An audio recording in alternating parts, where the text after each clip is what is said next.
तुम्ही पाहत आहात MCN न्यूज मराठी। जळगाव खान्देश जिल्ह्यातील यावल तालुक्यातील विरावली दहिगाव रस्त्यावर एका तरुणाची निर्दयीपणे हत्या झाल्याच्या घटनेने संपूर्ण जळगाव जिल्ह्यात खळबळ उडाली आहे।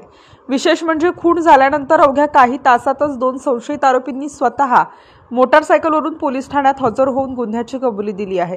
इम्रान युनुस पटेल वय 21 वर्ष असे हत्या करण्यात आलेल्या तरुणाचे नाव असून तो सध्या दहिगाव येथे आपल्या मामाकडे राहत होता।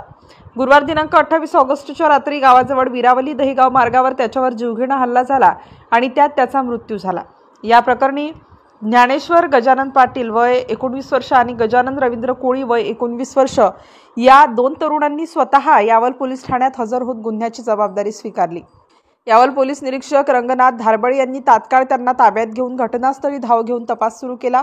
दरम्यान जळगाव जिल्ह्यात गेल्या काही दिवसांपासून खुनाच्या घटना वाढल्याने कायदा सुव्यवस्थेवर प्रश्नचिन्ह उपस्थित केले जात आहे। नुकतेच जामनेर तालुक्यातील खुनानंतर यावल तालुक्यातील पुन्हा एका जीवघेण्या घटनेने नागरिकांमध्ये भीतीचे वातावरण निर्माण झाले आहे। या खुनामागील कारण शोधण्याचे प्रयत्न पोलीस करीत आहेत। MCN न्यूज मराठी करिता फिरोज तडवी, यावल।